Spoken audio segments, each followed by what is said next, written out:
You just pretend like this didn't happen.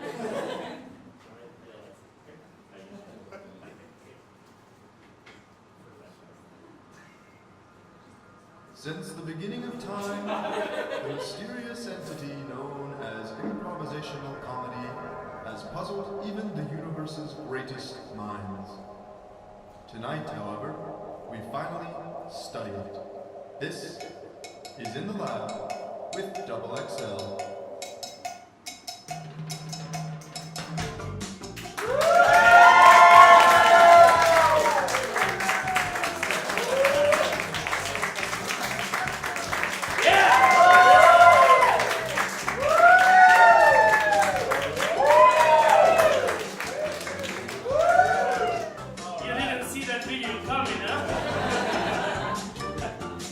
Anyway, hi, that was so worth it, I think.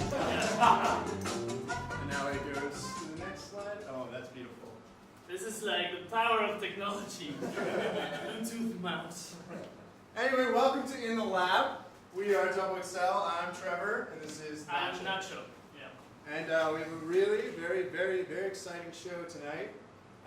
We are going to do Speed of Life Improv, which is kind of more or less an unofficial name, if I'm not mistaken, for Yeah. this type of show. But our guest is Dave Pasquesi, who raise a hand if you recognize the name Dave Pasquesi.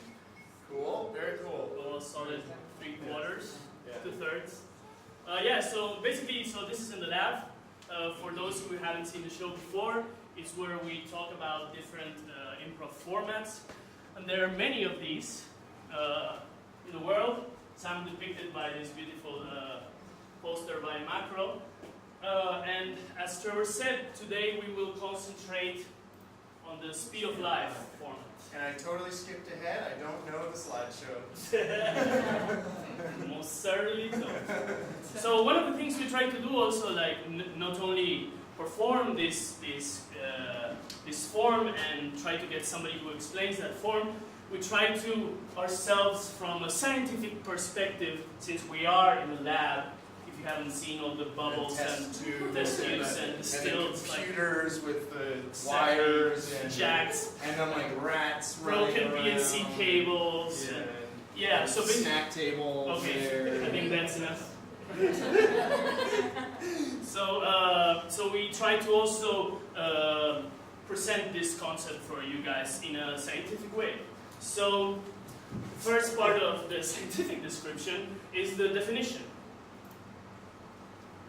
So, Speed.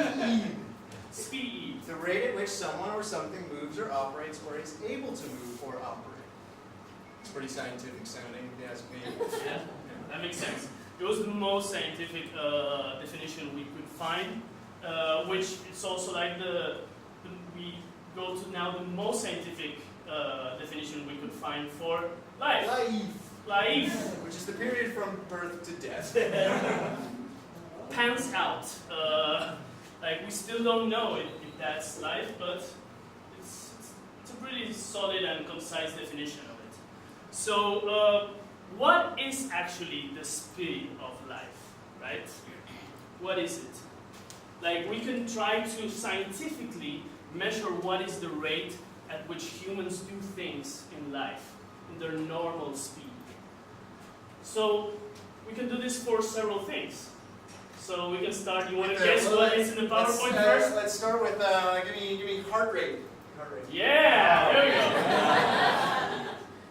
And I guess the average heart rate is 60 beats per minute. Yeah, which, in rest, during rest. Very nice. Which is weirdly in sync with how time moves. So that's great. Yeah, it's amazing. Then the second thing would be breathing rate. So humans in a resting also the situation do 15 breaths per minute. That seems awfully low, but it's actually true.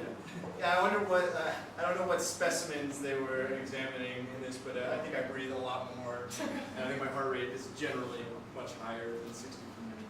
Such a stress ball. So the next thing we wanted to quantify is blinking rate. So humans blink 10 times per minute. That also seems awfully low, but that's what science tells us. scientist, I would recommend you guys to believe that. At least until new science arrives that challenges those. Okay, I'm getting those. Anyway. We're trying to bore the living hell out of you. Yeah.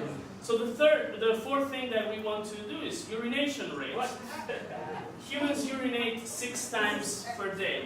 Yeah, and obviously what we're building to is these are things that happen in every show. Yeah, so we're building to like, what is the Speed of Light show going to look like?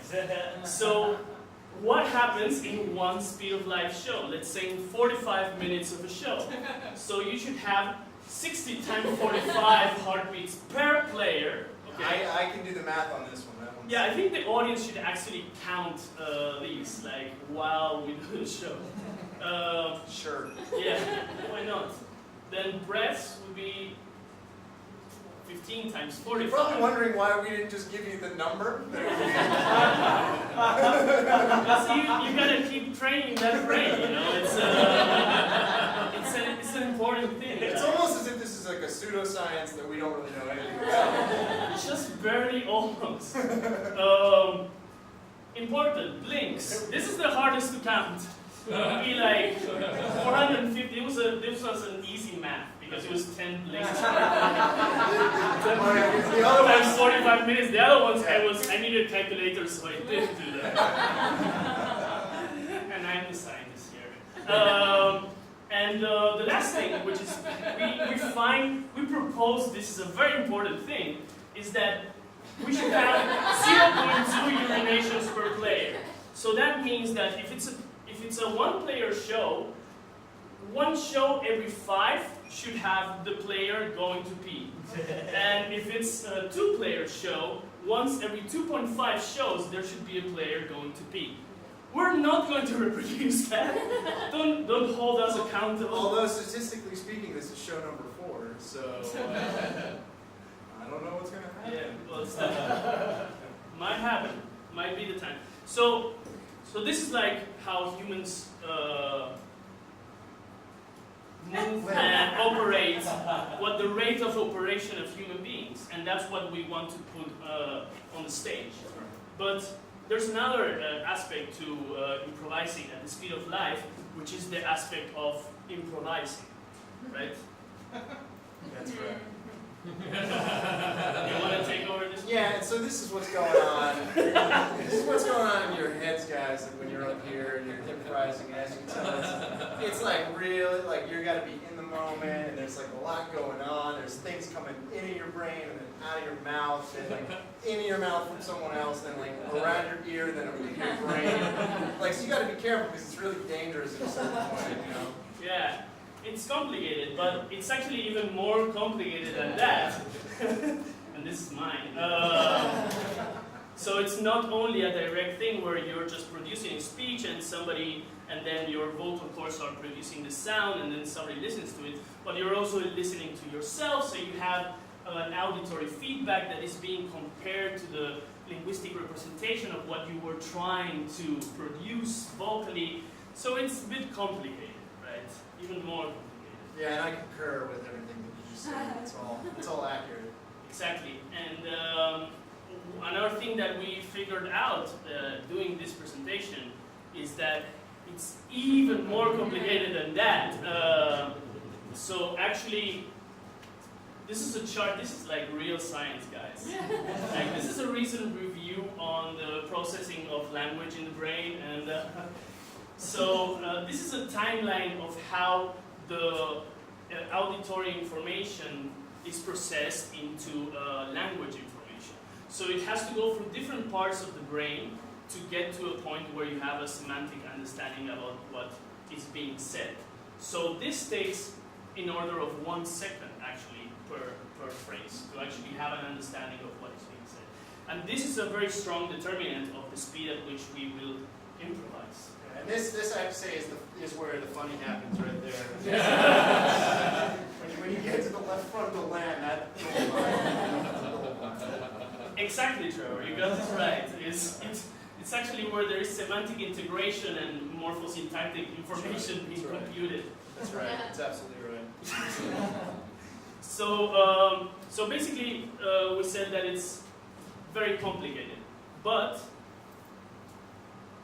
we make it simple. yeah, that's the whole point of the thesis that we will see tonight. Yeah, because the speed of life format, as we'll call it, or we'll refer to it from here on out, is kind of simple in a lot of ways comparatively to stuff you may have seen in other improv shows, or you may have even seen here in our show when we did deconstruction, when there's a lot of different levels and rules, or Harold, where there's a lot of different beats going on. This is kind of simple. You kind of you just do what do we do? We do the next little thing.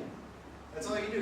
You're in the moment as close to it as you can be, and just connecting with the person who's with you on stage, and following what feels to be the next thing that you would do in that moment. Yeah, it's almost less of a format and more of a lifestyle, I was going to say, but no. More like a way of life. A way to play. A style in which you're embedding your way that you play on stage. So it's like an approach to improvisation in a way. And this has certain kind of, not rules, but more or less like guidelines. Understandings or principles. Yeah, that this more apply to the format than to anything else, which is starting from nothing. You will see us eventually like start the improvisation without getting any suggestion. This is something that we've tried to do every once in a while, and it's a bit about sharing with the audience the experience of not knowing what's going to happen and like finding out together at the same time. The other thing you do is you always do the next little thing, what we were talking about. You don't try to think ahead, you don't try to create a plot, you don't try to throw, daggers at your character, metaphorical daggers at your character. If you feel like the next little thing is throwing a knife. Or literal. Or literal, that goes without saying.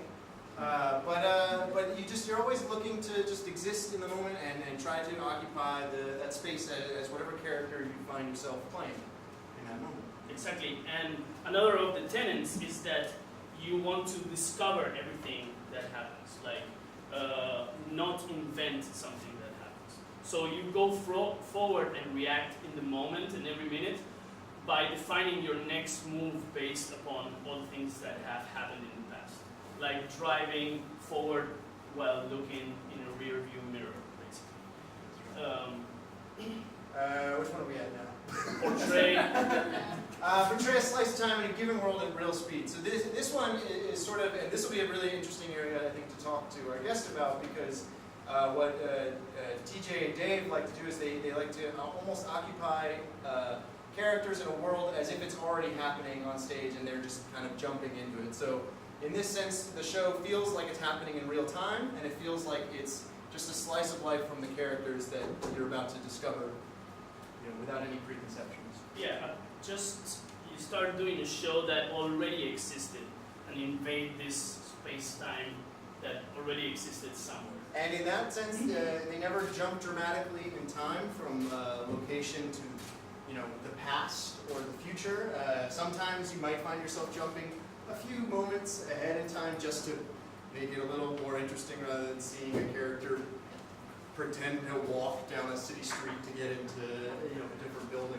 You can take a little bit of liberty, but generally it happens in real time and you follow the characters. Exactly.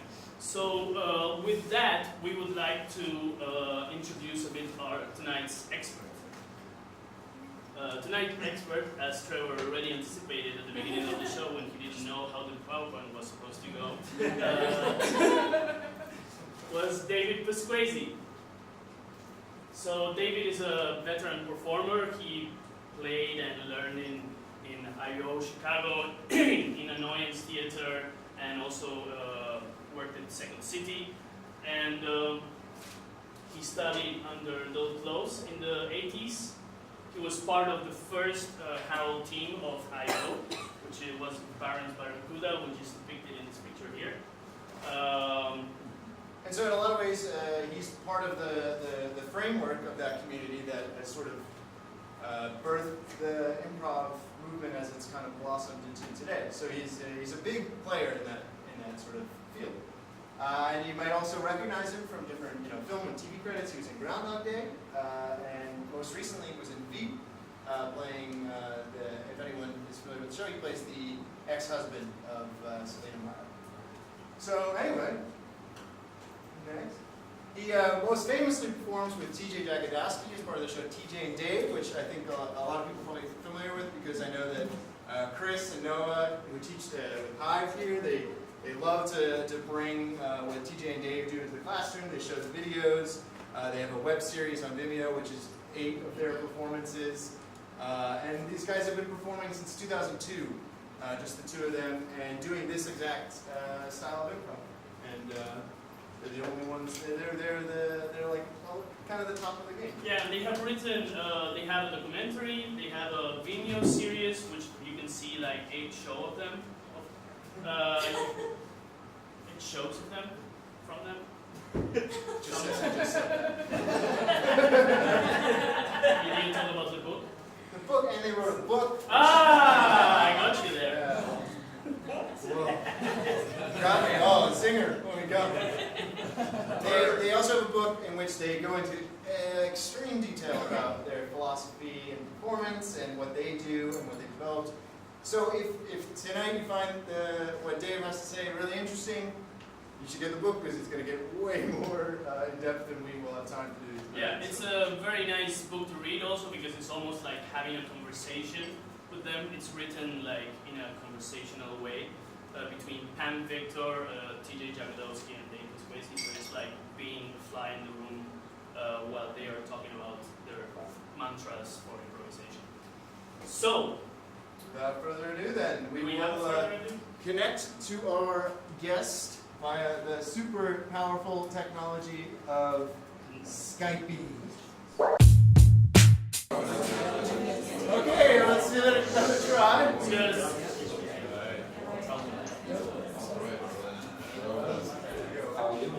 Alright, can you hear us now, Dave?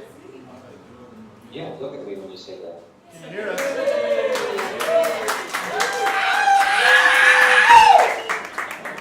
Okay. Who's that? It's a couple friends. Okay, well, now my anxiety is through the roof, but I think yeah. So some of us took an impromptu beer break, but let's just move on. Maybe it would be easier because we can hear you perfectly. Like it would be easier if you just talk. We can make small questions and you can answer like long if you want. Maybe we'll just stop you if we need to. So what were you saying? Or please. careful what you root for. Yeah. Well, I guess I was curious just to start off, if you could, maybe in your own words, give us the best explanation for what it is that you and TJ do when you perform Speed of Life.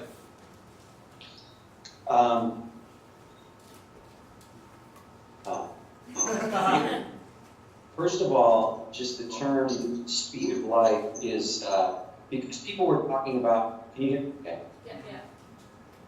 Yeah. We came up with TJ's idea for the title because for a long time that kind of improvisation was called slow comedy, and we don't view it to be slow. It's just the speed that it goes.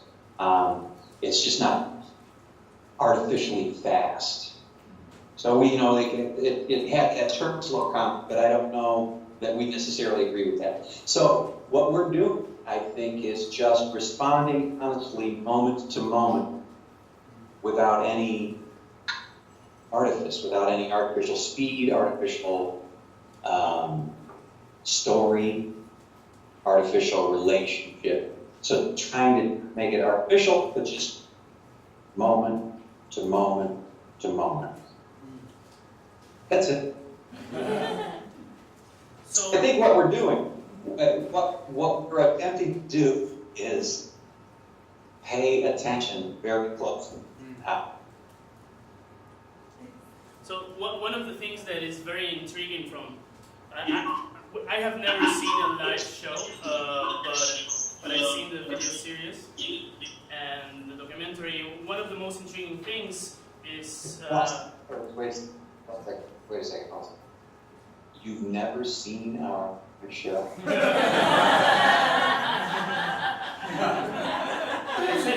said your live show because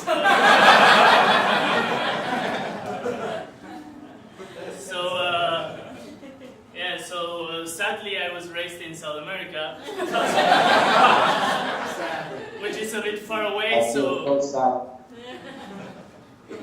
I've done everything I can do, which leads me to like one of the things that I find personally most intriguing about your shows is that this idea that you guys believe that you just possess a certain show that was already going on. And can you talk a bit about that? Yeah.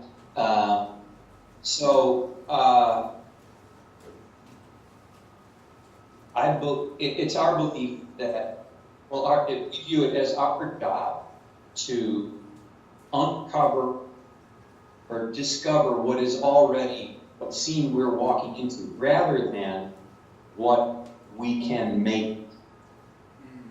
Right? So the job is to actually just find out what scene that we find ourselves having entered. Like the lights come up, and, oh, I wonder where we are. That's already happening.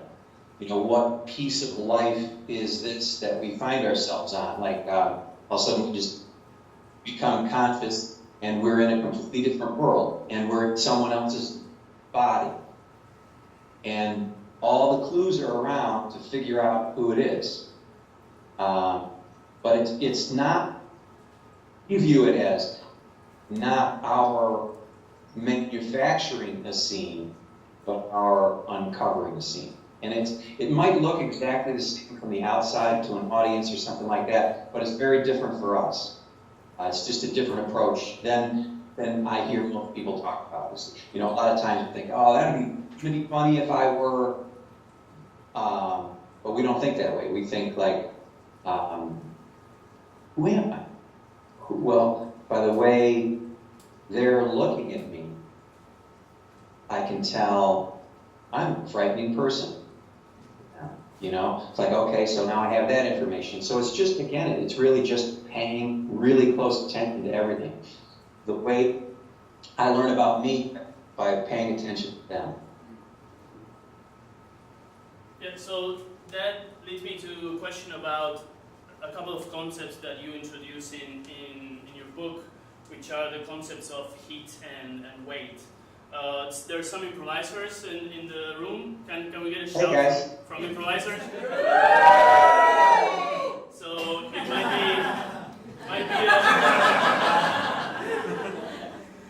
might be a fine moment to introduce that concept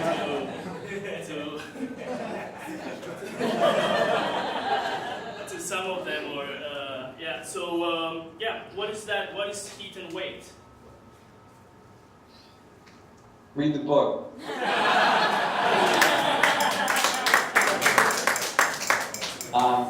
It's just, it's a way to, because we don't know, first of all, Nacho, these are excellent questions.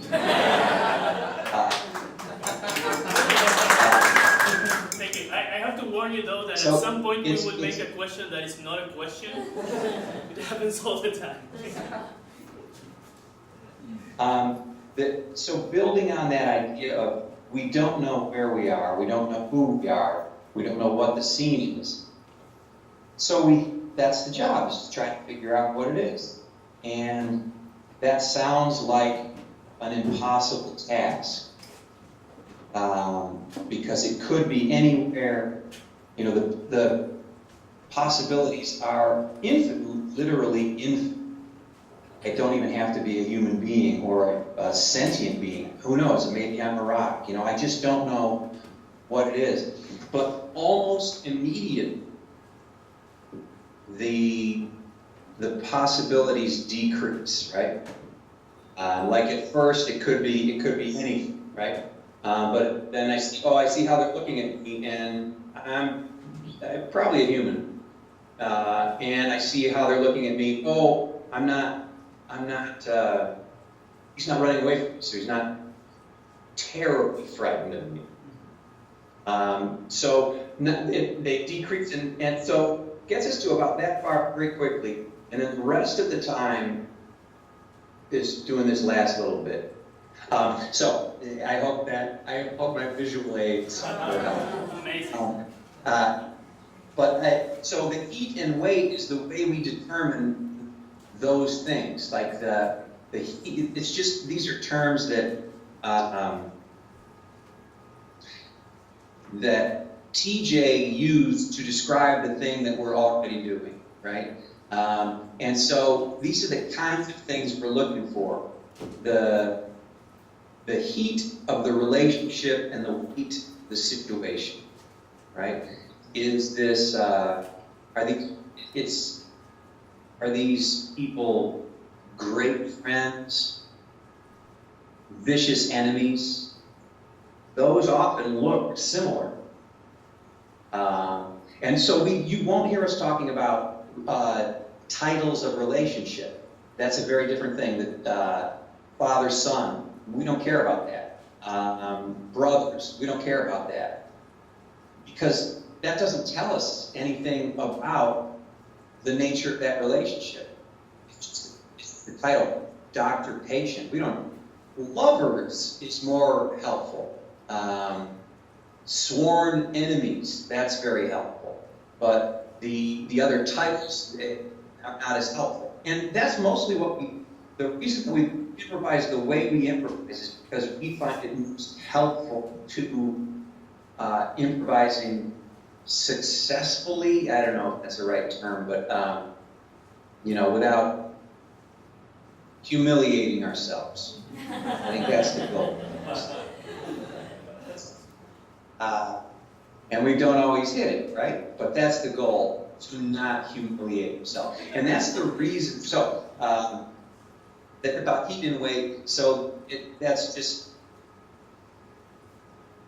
terminology for the kinds of things that we're looking for about this particular relationship we find ourselves in. Great. And one of the things I find so fascinating too is... Hold on, I'm sorry, just 1 second. Is any of this helpful?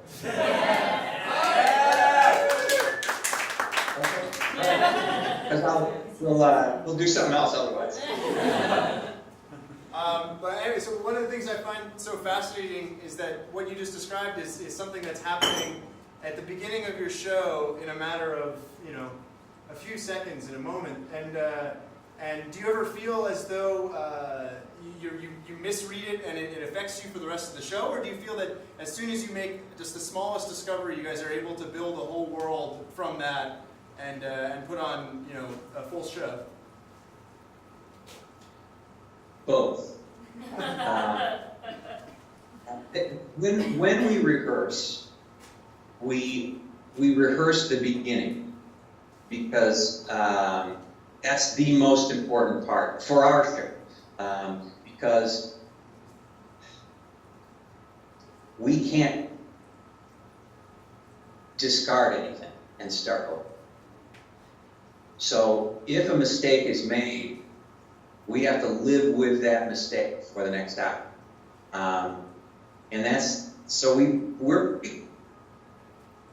and again, this is out of self-preservation or trying to avoid humiliating ourselves. That we pay attention.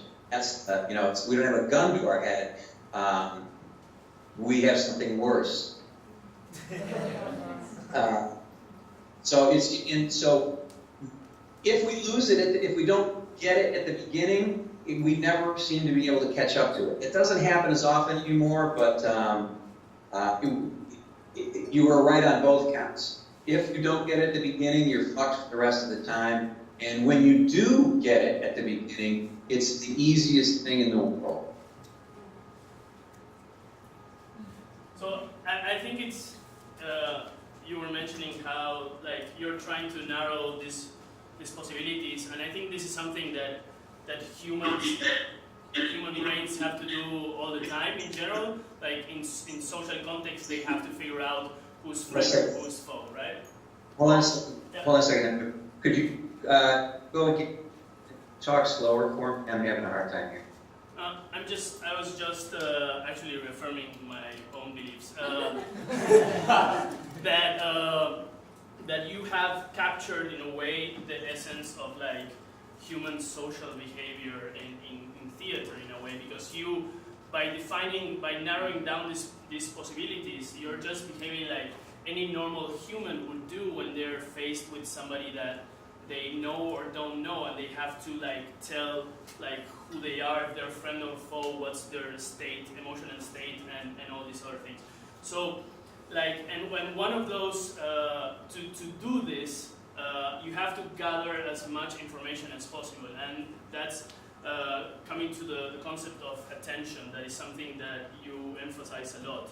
That how much attention do you have to pay? You're in every detail of the scene. Yeah. That was one of those. Yeah, but so I think you're on something there, because we don't pretend to be doing comedy. So all we promise is that it's made up. So we don't promise it's going to be funny, and oftentimes it is anyway. But so that's a different job description. Like sometimes short form is billed as a night of comedy. And so you have to be funny, otherwise you have failed. But we don't have that. We just have to never rehearse it. And then we've done it. But I think also that people find it interesting to see life pretty accurately recreated. So we just are responding moment to moment, honestly, as though we were real human beings. Yeah. You know, like sometimes you're, throughout the day, I don't know, I do anyway, I find myself in a situation, and then I think, what would a human hear? And so that's all we're doing for one after the other. And the thing is, so we all have this trust that that's all we have to do. And then it's going to be funny enough. And that also that we don't have to worry about the story. It'll end up wrapping itself up without our help. We just have to do this to this. And that is where the notion of faith in improvisation comes in. Because it's hard to believe that all I have to do is this to this to this, and all of a sudden some sort of story or relationship or resolution will occur all on its own. So, in terms of, you're saying that you pay attention to everything and then you're responding in the moment. But one thing I notice in your shows is that sometimes you won't reuse a piece of information until a certain point in time that is farther away than the moment that that piece of information was originated. So in a way, how do you describe this for yourself? How do you conceptualize this idea of like you're gathering information to use later? I don't know. Well, I mean, when you walk around in the day, you see where you put your keys. You know, you don't go get your keys unless you need your keys, right? So it's the same thing. Like, yeah, put a handkerchief in my back pocket. I'm not gonna use my handkerchief just because I want to show everybody I know where my handkerchief is. But when I need it, I know it's there. So you're pointing out that we don't you mention the things right away. There's a lot of stuff we're paying attention to that we don't use at all. Yeah. Right? Because there's no need to. One thing I'm really curious about is because when you talk about before you talk about heat and weight. Sorry, Yeah, no. I'm not sure. You're giving us a lot of credit that we're setting things up and having patience to use them. No, that's just that's not what's happening. But maybe it's along the same lines. One thing I've always been curious about is when you talk about this first moment with Heat and Wade and how the whole show starts. I don't know what he's doing. Starts from this one moment, and you realize who you are, what sort of the temperature of the relationship is between the characters, and you can have you spend quite some time with these first characters, but then eventually in a lot of your shows you guys move on, and you may never come back to those people. I'm so curious how eventually it becomes the velocity of the show changes, and you don't have to think about those things as much. One thing is it's rare that we won't come back to the original people at some point. But yeah, it does start off and then seems to pick up a pace at times, and additional characters end up showing up, and then we end up spending time with those additional characters for a while. Are you hearing me okay? Yeah. Okay. So yeah, I think the shows kind of go like this, right? We start out here, and then they go out, and then they start coming back. And we do usually end shows with at least one of the characters that started the show. It's pretty, and I think we view that as part of the job too, because if we're just to go off, it's less satisfying for all involved. It's just like, well, there we go, and there's no, I don't know if it's not as fulfilling. So I want to ask something that is a bit like for improvisers. It's a bit of a technical issue, but that I do believe that you guys. You guys, when you ask a question, could you walk closer to the machine? Yeah.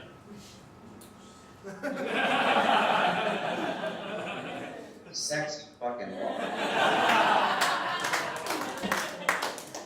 Happily, I was raised in South America. I'm gonna ask something that is technical for like improvisers in general, which is object work. But I think for you guys, it's not that technical that you have solved it in the same way that you solved everything else. How do you guys do such great object work? I framed that question. Thanks. I think it's the same you had mentioned about inattention. We're paying, part of the job of the improviser is not merely to pay attention for the few minutes a day you're on stage. You pay attention outside as well. So when I'm doing something like this, right, I watch what I'm doing so that when I take this up, I'm still doing the same thing, right? It isn't this. Because if I were to do that like this,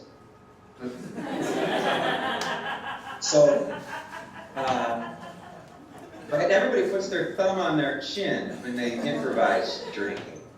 And that's fucking ridiculous. It's the same as, this is not a telephone, and this is not a hammer.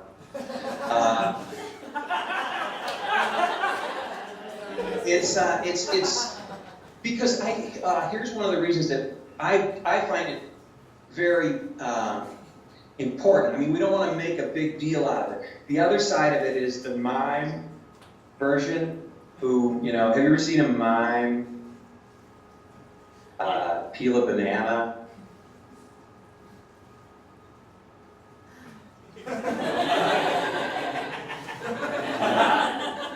It's just, that's, so we try to do it as realistic as possible, just like all the other stuff, so that the audience doesn't have a reason to not believe it, right? If I believe, well, there's a lot of so it's all for a reason. It's all motivated. I don't just peel a banana just to show everybody I can peel a banana. I only peel a banana if there's a banana, right? And there's only a banana if I'm in a grocery store, a hotel lobby, a waiting room for a business meeting, and then only, and even then, only if I'm hungry, right? Or that I'm doing a favor for someone else, right? So everything, just like everything else, it has to be justified. There has to be a motivation for it, a reason for it. Other than, I don't know what else to do. That's never a reason to do something. It's far better to just sit the fuck down and shut the fuck up.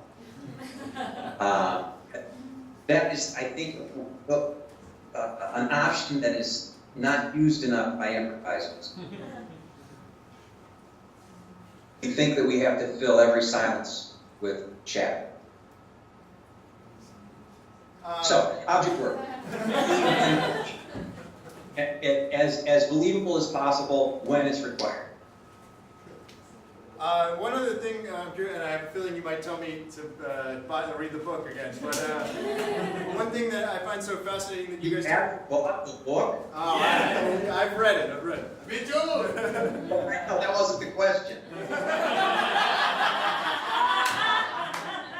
It was borrowed to me. I bought the book, he read it. I'll buy it, Dave. I'll buy it.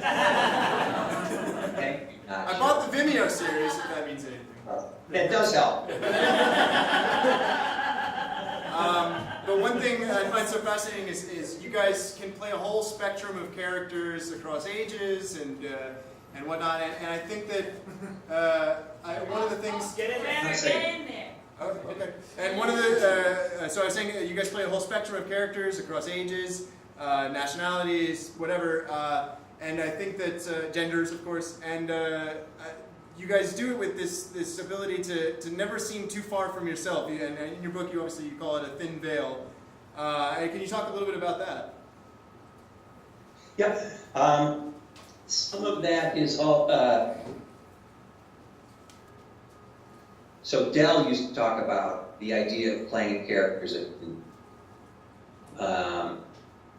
and I think there's people I know that can play really, I don't want to say broad, but characters that are different, vastly different from themselves, and still improvise really well. I'm not one of those people. Oftentimes people wonder, do you play that old lady character, and we don't in our show. We don't. We're not playing a character we've ever played before. We're playing that person who's related in some way to that person, and we have this knowledge about. She plays bridge, she makes good cookies, she gets her dog, and her daughter ran away from home 3 years ago, right? Or whoever that is. That's who's being played tonight. Because we're not great actors, it may look a lot like some old lady, but to us, we know it's this one specific image. Does that answer it? Yeah, absolutely. So another thing that comes up a lot in your shows is like conversation. Oh, sorry. It's that's better. That's just because I can see you better. It's better.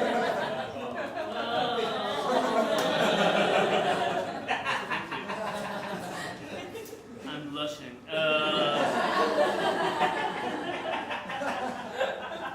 So I have a question. What do colloquial conversations mean to you and to your show? I'm sorry, I didn't hear the word. Is that a word? Colloquial? Colloquial, yeah. Colloquial conversations. Yeah, I just didn't hear it.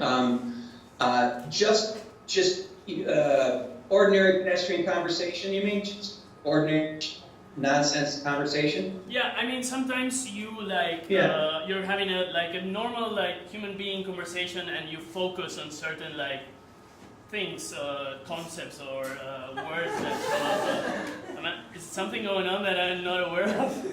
Okay, I can imagine that. That's okay. Yeah, sometimes you start talking about things, right? In general, in improvisation, people say, oh, don't talk about things, just do things, or don't talk about the past or things. So what role do you think conversation has in your shows?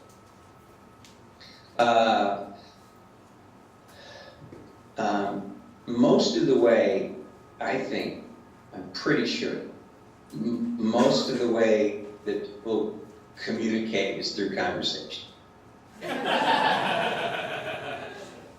But you said it earlier, when in the question you said, we just talk like humans talk, right?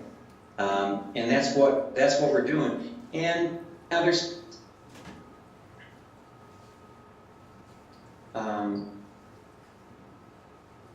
sometimes one of the dangers is that you just do kind of nothing and talk around for a while until you find something and then you glom onto it, right? I think there's a danger to doing that. I think what we're doing is we understand this situation, this relationship, and we are behaving as people would during this relationship, right? So we ask questions. If the situation is that these people are strangers, they don't know anything about one another, and so we have confidence in the other person that they'll be able to answer any question we have about them, right? Like someone's reading an imaginary magazine, and I know for a fact I can ask about that article, and he'll be able to tell you what it is he's reading. And there's a lot of rules about you don't say no when you don't ask questions. Those things are fucking nonsense.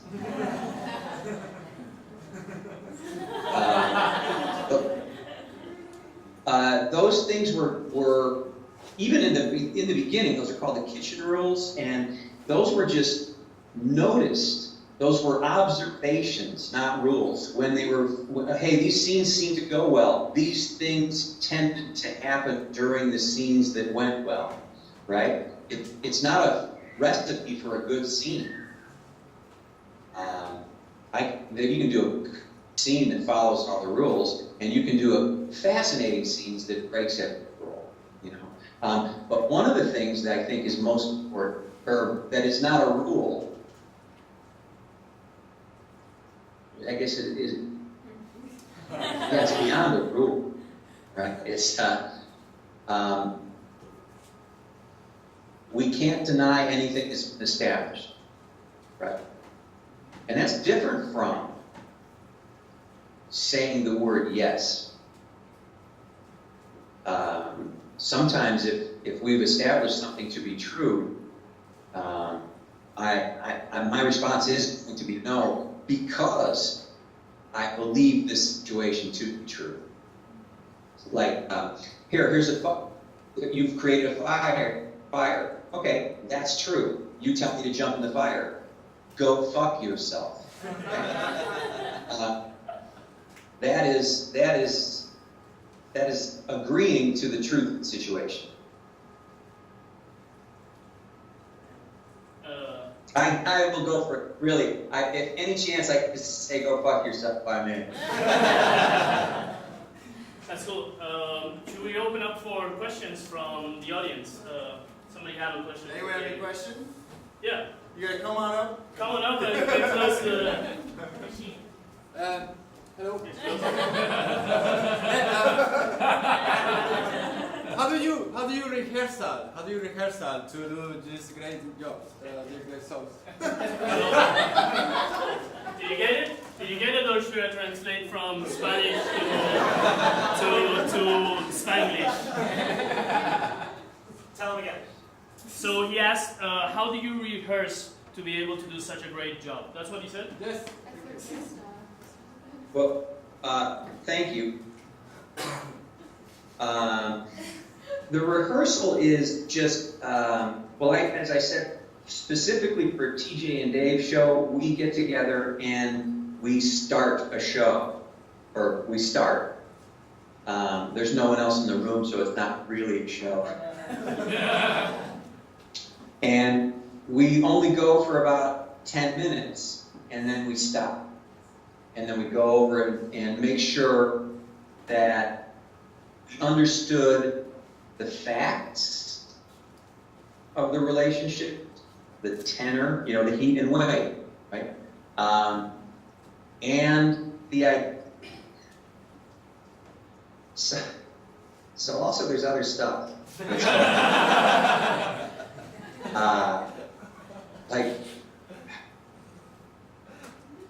Like sometimes when you're on the subway at night and you see a guy, there's something fucking weird about that guy, right? You don't know, it's not what he said, and it's not, if you were in a police station, anything you said would sound insane, but still, it was real. And so, we're trying to pay attention to those things as well, right? And I think that's a real important thing, is to learn how to trust those observations as well. Those things that are not really, they're not facts, and they're not just statements that were heard. But something felt kind of weird with those two people. Like, did they used to fuck? There's something like that. So this is an excellent example of that heat and weight. That's the nature of the relationship, and that's the weight, the size of the event that connects them, right? So it wouldn't be, if that's what's happening, right? They used to fuck. If one person's thinking that, the other person is not thinking, they're former classmates that know each other very well, right? That would be unusual, that we both didn't pay attention, didn't notice something like that. So in rehearsal, we mention those things as well, which you don't have the luxury of doing during a show, right? You just kind of have to believe it and go. Now we're talking about magic. Were there any other questions? Come on up. Oh boy. Get ready for this one. Hi. You've obviously been around improv since the early days, and you've seen a bunch of shows. Wait, how is that? You've seen a bunch of shows, and my question is, what are the things that improvisers do that bother you? What are your improv pet peeves? Thanks. Since the early days.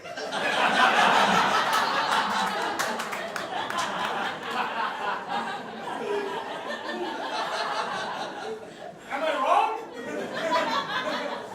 I think he was not referring to Commedia dell'arte in the... Yeah, right. That's exactly what I'm thinking. I've been around since the 1500s. Yes, my pet peeves, honestly, we've talked about one of them, and that's object work. If people, I'm drinking a bottle, fuck you, you're not drinking it. And then, the problem is, for me, I check out, if you don't care enough to make a bottle, why should I care? And if you can't care enough about this bottle, you're sure not going to care about a whole human being. The laziness like that, and just denials of the truth. Walking through a table, not having paid attention. Everybody out here knows that that's your brother, but why don't you know that? I guess that's just people not paying attention, laziness. Cool. That's my biggest one. That and just bad improvisation. I guess we'll do one more question. And also people who are better than me. You're in safe territory here.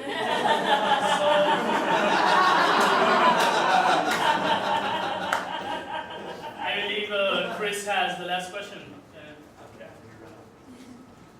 Hello. Hey. So I How you feel doing? like I'm doing good. How are you?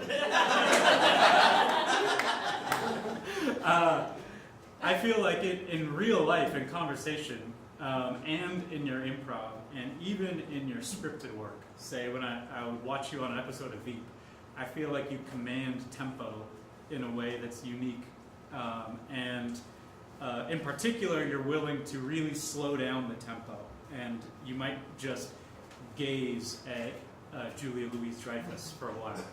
And I feel like that lends a lot of power to what you do, and I wonder if that's something conscious, and if so, what you could say about it. Thanks.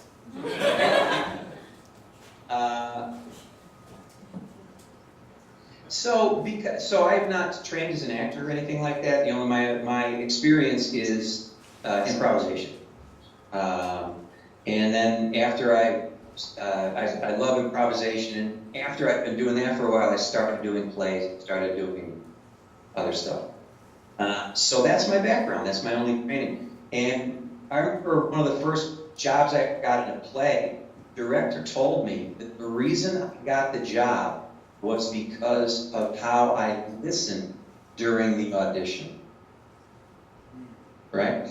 So I think that's the greatest asset of an improviser. But I think of any actor, right? Be paying attention. That's the job, is to be present in the moment. And the best way to be present in this moment is to pay attention to the other person, rather than be thinking, yeah, they're going to say this, and then, boy, I'm going to fucking slay it when it becomes my turn. And so I do think that it's just, and I don't know that pace is anything that we're doing deliberately, but while, like I'm doing it right now, right? I'm considering what it is that I'm saying. And so I'm not just flying through it as though it was prepared. So I think that was the last question. We want to thank you so much.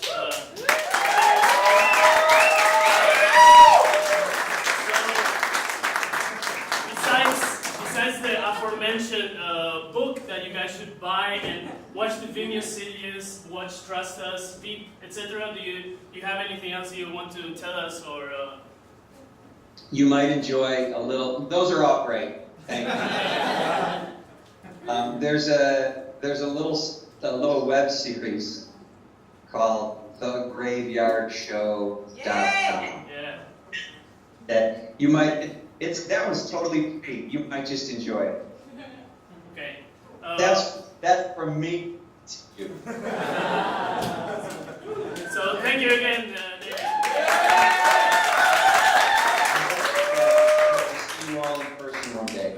Yeah, that would be great. Hopefully here, and not that we all have to travel. Like independently in different moments of time. Yeah, thank you so much. We'll hang up and have a little beer break. That's fine? Yeah.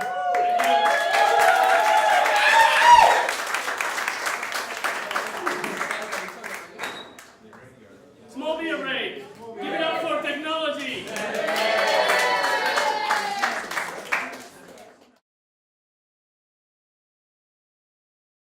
Okay, here we go.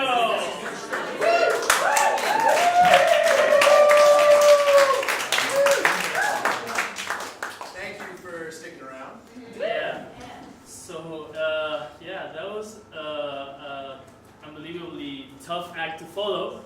That was amazing. So now we will do a set of improv based on some of these principles. So what we're probably going to end up doing is all the things that he said he hates about improv. We're gonna walk through tables.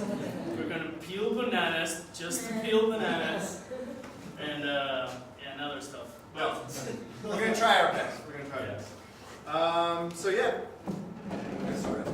Oh, well, maybe we do what they do, TJ and Dave do. We would say, trust us, this is all made up.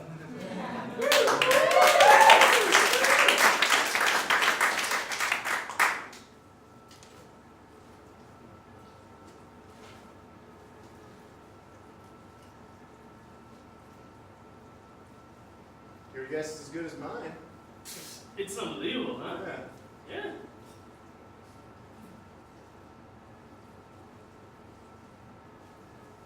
Wildlife. Yeah.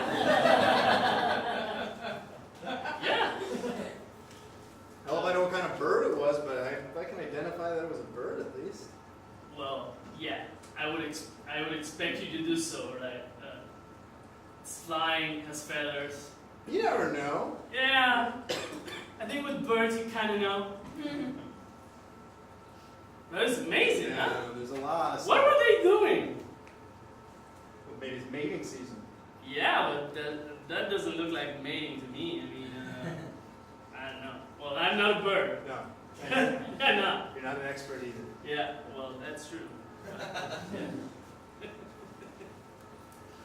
So anyway, I mean, Yeah. things are looking good.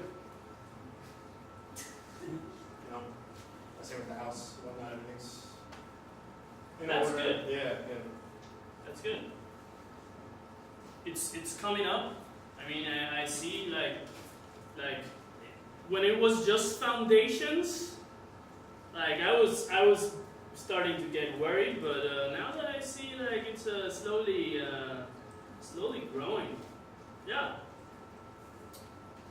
Yeah. Great. There's a lot of. What? What? I'm just saying. Doing a good job. Oh, thank you. But Yeah. when you say slowly growing, it makes me feel like, you know, the hours that I spend on the phone with the construction team and with the architect, that's not what counts. You know, you see it in one stage, it's like a kid, right? You see it in one point, and it's a baby. The next point, it's a couple years old. And someone's put in the effort, is all I'm saying. Yeah, yeah. Sorry, I didn't want to seem passive aggressive, you know.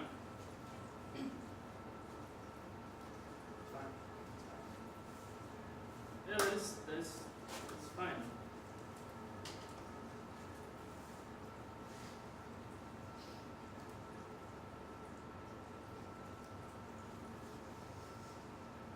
What's I mean.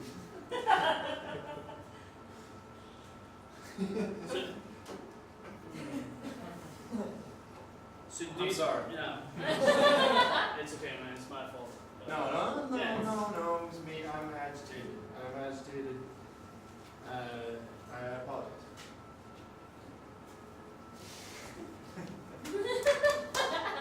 It's no biggie. It's no biggie, right? Let's go with you. You know, thinking about sailing. Okay. Yeah. Yeah. Kind of the opposite, right? Cabin in the woods, sailing. That's Yeah. cool. That's cool. I like to diversify my hobbies. Okay. Are we having a midlife crisis right now? Is that what? You know. That's what my greatest fear my entire adult life so far has been getting to the point where I'm, you know, having a midlife crisis. So you've been living basically in a midlife crisis. Yeah. Yeah. Yeah. I guess that's why they don't think about it. They don't think about the future. Don't think about the past. Just think about it now. I have not been doing that for a long time. I've been thinking about everything. And now look what I'm doing. I'm building a fucking cabin. What do I need a cabin in the woods for? I don't even know what animal that was. It was, she said, some kind of bird. What good does that do me? You think the birds are going to be a problem? You know, like raccoons, and, like, you know, like in the city, like suburbs, raccoons are like the animal you have to worry about. Like, I think mating birds is going to be a problem. Remember what you said, you were being a little passive aggressive before and condescending maybe a little bit? Creeping into that territory again? I'm sorry. I don't know why I'm so high strung. I got into a weird fight with Karen on the way. That's what it was. That's Where is she? spa weekend. The girls. Oh, cool. Yeah, cool. Well, do you stay in touch? Like, you Like during the weekend? yeah. Is it like a no-go, like off your, don't call, don't. I almost wish. No, I don't mean that in any way. Like, No, I was not trying to. I mean it in the sense of like, she should be enjoying the weekend, not getting involved in the things that she's trying to get away from. And so if she's going to tell me that I need to be here on Monday when the builder's here, which is something I already know, that's the last thing that should be on her mind when she's enjoying the In a stuff. spa, yeah. I would hope so. Yeah. So it's fine. Yeah. It's fine. It's fine. Sailing? I mean, it's well, now you're thinking of midlife crisis. Maybe that's what it is. You know. Don't you just feel sometimes that you need to be like looking into horizon, you know? just numb.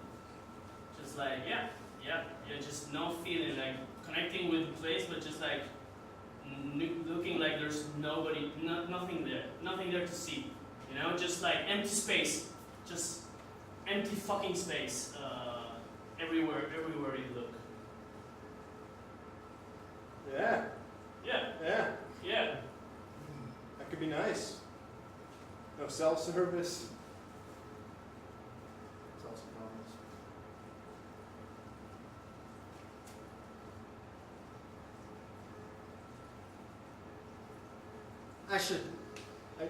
Maybe this arrangement, like, you know, this having a cabin for both couples and sharing it was not such a great idea. What? But it's growing, as you said. Yeah. What are the reservations you're having now? Huh? Talk to me. Let's live in the moment, right? If this is our midlife crisis, let's not let it ruin our friendship, you know? Yeah, that's exactly what I'm worried about. You definitely pinpointed it. Thank you. So?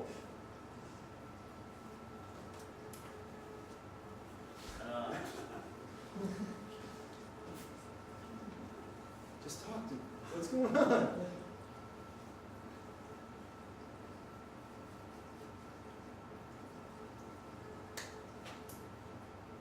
I want to move.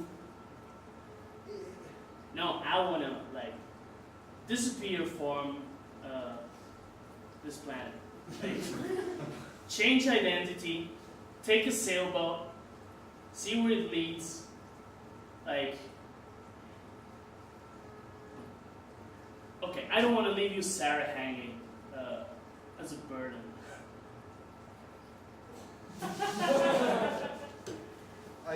You're killing me here. I don't for the life of me understand how that's not leaving us hanging.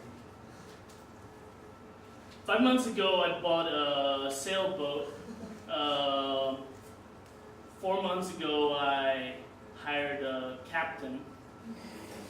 And in a couple of months, I'll be out of everybody's way.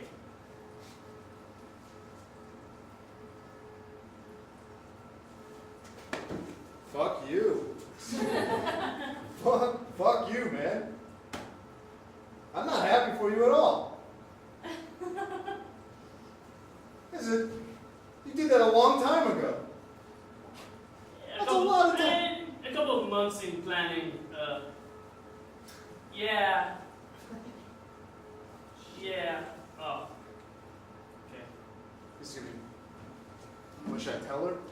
I mean, it's your wife. I mean, Sarah knows. I'm so glad this secret has been kept from us. Honey. Honey. Uh-huh. Hi. Is it nice? What's going on? Yeah, it's nice. It's a spa, dear. I mean, what kind of question is that? How's it going? How's it going with the house? It's not so good, to be honest with you. 1 second. This cucumber is falling. Like, it's just sliding. So sorry. It's just sliding all the time. Just like secure it somehow. Sorry, darling. I mean, yeah, it must. Yeah. How's your buddy? How's everything? Would you like me to put a little wax in your A eyebrow? bird. Oh. Can you put a little wax in your eyebrow? Oh, but does that mean that you're gonna have to remove hair afterwards? Not if I do it right. Okay. Yeah, just around, just the edges should be fine. Okay. Are we gonna be okay?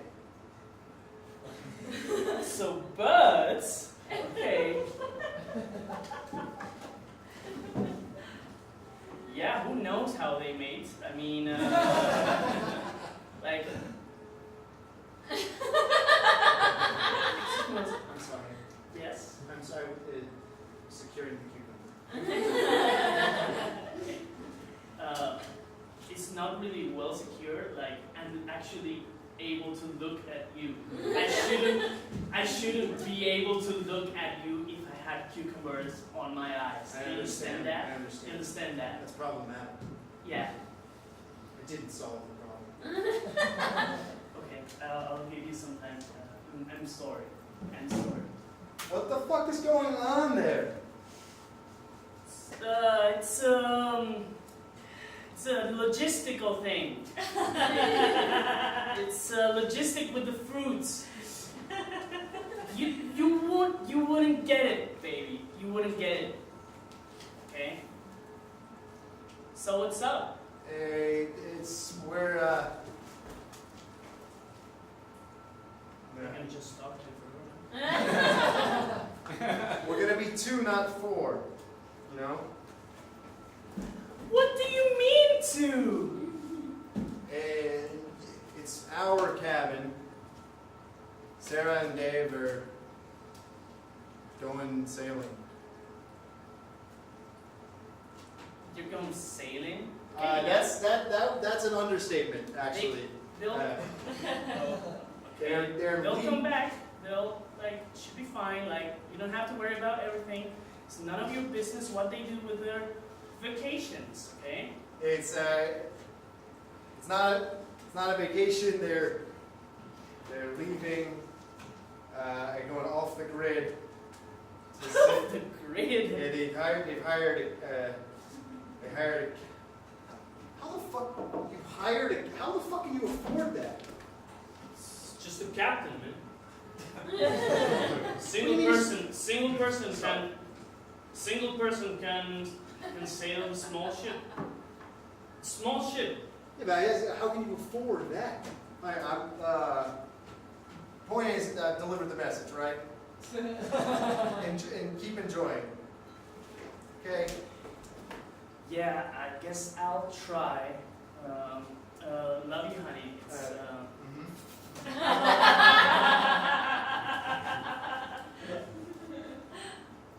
Kisses. Kisses. A ton of kisses. Okay, Bell. Okay, Big Bird.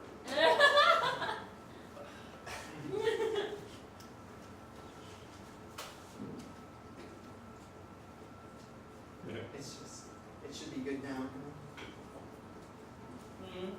Okay, that's good.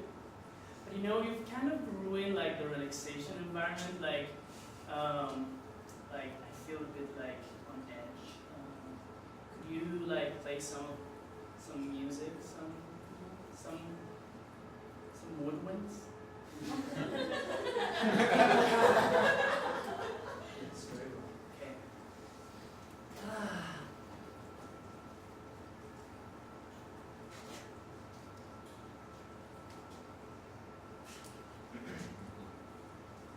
Are my toes supposed to be wet? Huh? Am I alone? Hey. Excuse me. Yes. Yes, it's completely normal for your toes to be wet. Oh? It's completely normal for your toes to be wet. They're in a foot bath, man. Yeah, but in between the toes.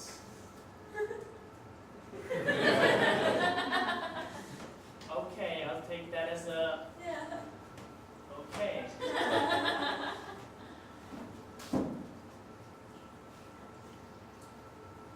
Woodwind sessions #1. Ah, thank you. I love my woodwinds. Is there anything else? Have many other people to attend to? Oh, is that so? I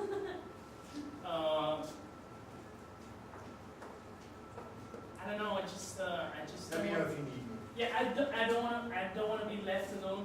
I don't want to. Hello? Hi. Yes. I don't want to be left alone. Okay. I have the feeling my husband is hunting right now. Hunting. He was talking about birds or some sort. I don't know if it's that thing guys do together, bonding. Because I fear for the little animals. I think it's quite possible. From what I understood of your phone call, and I apologize for listening in, but circumstances are what they are, it sounds as though he was in a wooded area. Whether he was hunting or not, I could not So reach he that could conclusion. be hunting. It's entirely possible. Is everything okay? Are you feeling relaxed? Monique, the bachelor party, they had a meeting. Please refrain from touching the cucumbers too often, ma'am, and yes, your feet are supposed to be wet. Okay, but you'll come back, right? It's possible. Okay.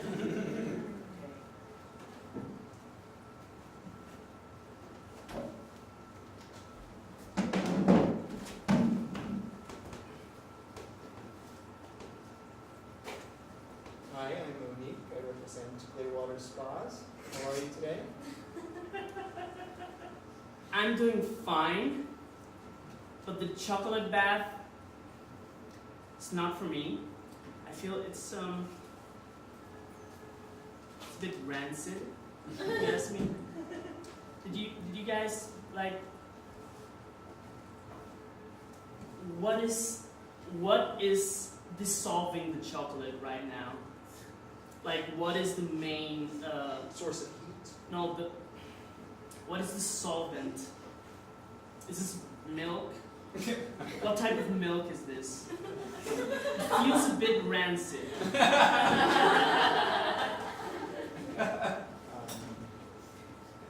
This is the finest sheep's milk from the area. We detailed this intensely in our pamphlets, and is there? Sheep milk? It's the benefits for the body are immense, and bathing in it is relaxation qualities. Do you understand that I'm getting married tomorrow? You do understand what it means for me? To get married? Get married? I Are you married? I am not. Okay, I see. I'm gonna get married. I don't want to be smelling like rancid sheep. Do you understand that? Ma'am, typically the sheep's milk washes off immediately. If you have further smell issues, we can take care of those for you. But at the moment, you are in the bath, therefore dealing with the most extreme smells of the experience. Okay, I follow that. So you're guaranteeing that after I wash it off, it won't just stay there. I'm guaranteeing that if it does not go away, I don't want to ruin a Vera wine with this horrible rancid sheep milk smell. I'm sorry, I didn't understand. I don't want, how can I spell it out? I don't want to ruin my Vera Wang wedding dress with this rancid sheep smell. So you guarantee that? What I can guarantee is that before you put on the dress, unless you plan to put on the dress in the immediate vicinity of this bath, we will do our best to take care of the problem. I give you my personal promise that that is something we will do for you. My cucumbers! My cucumbers! Does anybody hear me? Okay, and please refrain from spilling the milk anywhere. Thank you.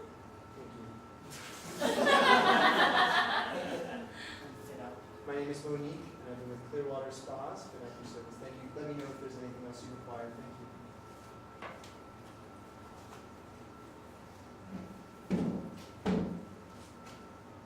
Hello, ma'am. Yes, I heard you. they were falling. They were falling, and I think that's, I reached a peak. I cannot take it anymore. Let's change the massage, because this is not, the inside, between my toes is wet, and I don't feel comfortable anymore. Okay. We want you to be at your most relaxed, so, and most comfortable.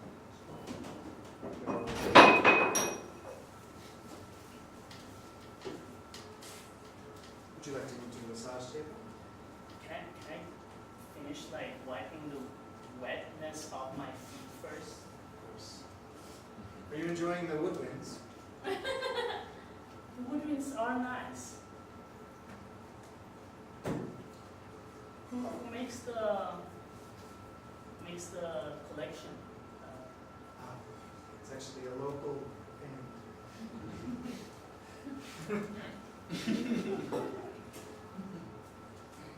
Nice. They sometimes play at the spa. They do. Perhaps. Will you be staying long? Well, I have the whole weekend booked. Then you'll definitely see that. That's exciting. That's nice. Okay. Lead me. Forgive me if this is a bit personal. I'm having a relationship with the current oboe player. He's new to the band, and our relationship is quite fresh as well. Good for you. Good for you. Oboe player. Must have a lot of stamina. Oh. Might be able to hold his breath for a really long time. I apologize, that was too much on my end. I should've- He's not on this record. Oh, okay. But that's nice. It's nice to How do you feel being with somebody so like talented in a way? I like to think that I'm talented in my ways. I am, after all, a massage artist, so to speak. So the fruits on the eyes is not your thing. You're more of a massage. That explains it. I'm sorry that I realized that might have sounded a bit like harsh. I'm deeply sorry. It's okay. Is there a cell phone? It's vibrating now? Oh! I'm sorry. Yeah. Hi. I don't know what to do. Is this a question about the birds? No, look, okay, Dave took a walk. I'm sitting on what could be our porch, but I'm having a lot of doubts as to whether this is a smart decision. I thought this was something that we were going to all do together. Well, honey, if they don't want to participate, then they just don't. I mean, we cannot force anybody. I mean, I understand we don't have the money for the whole house, but we could just like get a loan or something.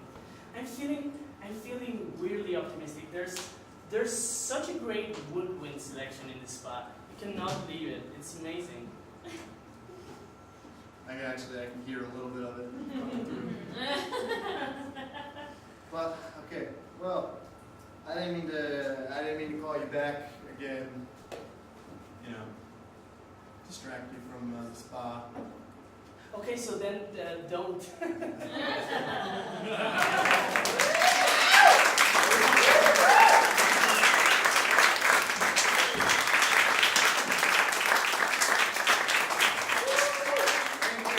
Thank you very much for sticking with us.